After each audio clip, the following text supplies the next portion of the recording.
कर्पूरी ठाकुर बिहार के 2 बार सीएम रहे। आश्चर्य यह कि इसके बावजूद वह अपने लिए एक अदद मकान नहीं बनवा सके।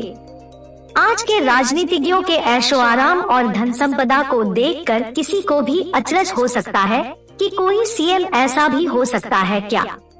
अचरज इसलिए भी कि आज जहां पंचायत का अदना एक प्रधान चुनाव जीतने के 5 साल बाद लाखों का मालिक हो जाता है, विधायक, सांसद और मंत्री की बात कौन कहे। कर्पूरी ठाकुर की सादगी, ईमानदारी और मुफलिसी के कई किस्से हैं जिनके बारे में जानना जरूरी है। आइए कर्पूरी ठाकुर की जयंती पर जानते हैं उनसे जुड़े ऐसे 10 सीख देने वाले किस्से। 1. आखिर तक झोपड़ी में रहे, रिक्शे की सवारी की। एमएलए एमपी की बात तो छोड़ दीजिए, आज मुखिया सरपंच भी बड़ी बड़ी लग्जरी गाड़ियों पर घूमते हैं। साल भर में कोठी खड़ी कर लेना उनके बाएं हाथ का खेल होता है। चुनाव से पहले भले वे फतेहाल हो, लेकिन चुनाव जीतने के साल 2 साल में उनके पास ऐशो आराम की वे सभी चीजें हो जाती है जो कर्पूरी ठाकुर अपने लंबे राजनीतिक जीवन और 2 बार बिहार के सीएम रहने के बावजूद नहीं कर सके। पहले उप मुख्यमंत्री और बाद में 2 बार मुख्यमंत्री चुने गए थे कर्पूरी ठाकुर। इसके बावजूद उन्होंने अपने लिए एक अदद मोटर वाहन नहीं खरीदा। गाड़ी की बात छोड़ भी दे तो भी यह बात किसी को जरूर अजरज में डाल देगी कि वे शहर तो दूर, गांव में भी अपने लिए एक मकान नहीं बनवा सके थे, आखिर तक झोपड़ी में ही रहे। 2. कर्पूरी का फटा कुर्ता देख जब चंद्रशेखर ने चंदा मांगा। कर्पूरी ठाकुर के निजी सहायक पीए रहे वरिष्ठ पत्रकार सुरेंद्र किशोर यह कहानी सुनाते हैं। सन 1977 की बात है। पटना के कदमकुआं के चरखा समिति भवन में जयप्रकाश नारायण के जन्मदिन पर एक आयोजन था। भूतपूर्व पीएम चंद्रशेखर, नानाजी देशमुख जैसे कई नेता देश भर से जुटे थे। उस समय कर्पूरी ठाकुर बिहार के सीएम थे।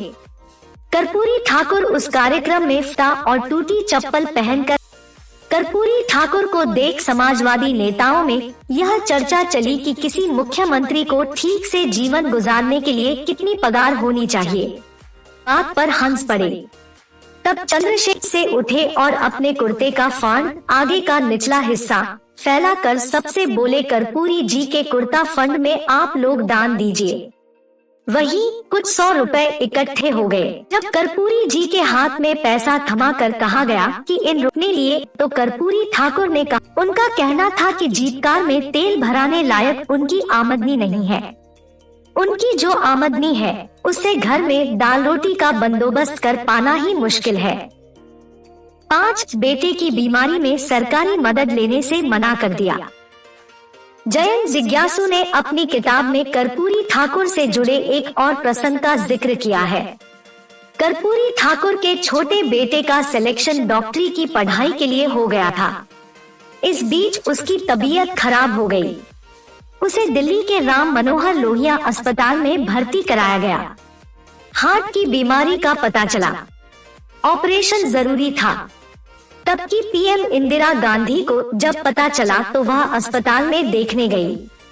उसके पहले उन्होंने अपने एक प्रतिनिधि को भेजा था। राम मनोहर लोहिया अस्पताल से निकालकर बेटे को एम्स में भर्ती कराया गया। इंदिरा जी ने कहा कि सरकारी खर्च पर उसका इलाज अमेरिका में होगा। कर्पूरी जी को जब इस बात की जानकारी मिली तो उन्होंने साफ मना कर दिया कि मर जाएंगे, लेकिन बेटे का इलाज सरकारी खर्च से नहीं कराएंगे। बाद में जयप्रकाश नारायण ने पैसे का बंदोबस्त कराया और न्यूजीलैंड भेजकर उसका इलाज कराया गया। 6. अपना घर तक नहीं बनवा सके थे कर्पूरी ठाकुर। कर्पूरी ठाकुर 2 बार मुख्यमंत्री रहे, लेकिन ढंग का घर नहीं बनवा सके थे। एक बार पीएम रहते चौधरी चरण सिंह संयोगवश कर्पूरी ठाकुर के घर आए। घर के दरवाजे की ऊंचाई इतनी कम थी कि लंबे कद के चरण सिंह के सिर में प्रवेश करते वक्त चोट लग गई। चरण सिंह ने सिर्फ इतना ही कहा, कर्पूरी दरवाजे को थोड़ा ऊंचा करा लीजिए। इसका जवाब कर्पूरी ठाकुर ने दिया, उन्होंने कहा कि जब तक बिहार के सभी गरीब गुरबों के घर नहीं बन जाते, तब तक सिर्फ हमारा घर बन जाने से क्या होगा। जब बिहार सरकार पटना में एमएनए के लिए अपना घर बनाने के लिए सस्ते दाम पर जमीन दे रही थी, तब लोगों ने कर्पूरी जी को सलाह दी थी कि आप भी जमीन ले लें। उन्होंने मना कर दिया। एक एमएनए ने कहा कि अपने लिए न सही, लेकिन बाल बच्चों के लिए तो ले लीजिए।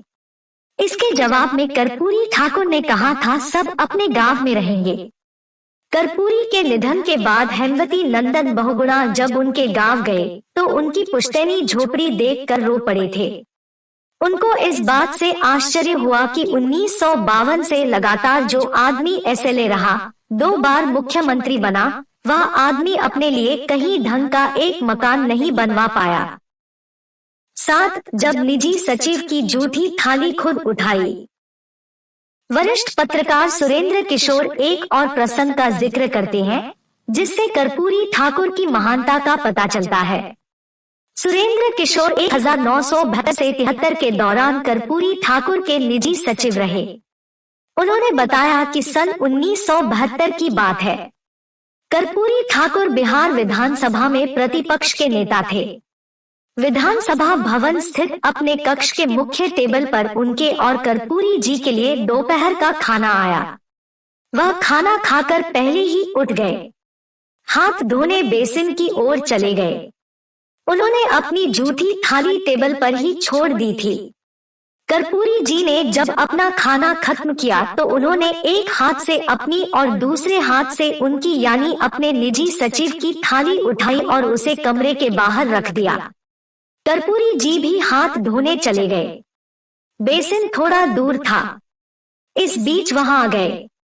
वहां पहले से बैठे प्रणव चटर्जी ने उनसे पूछा, आपको पता है कि आपकी थाली किसने उठाई? उन्होंने कहा कि दुर्गा ने उठाया होगा।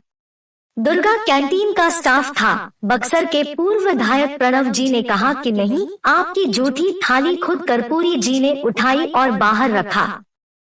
8 अंग्रेजी की अनिवार्यता खत्म की थी कर्पूरी ने। कर्पूरी ठाकुर पर आरोप लगता है कि उन्होंने अंग्रेजी की अनिवार्यता खत्म कर दी थी। इससे बिहार की शिक्षा में गिरावट का कारण भी बताया गया।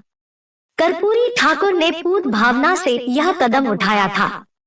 उनका मानना था कि लड़कियां अंग्रेजी की वजह से फेल हो जाती है, इससे उनकी शादी नहीं हो पाती, उनकी शादी की उम्र निकलती जाती है।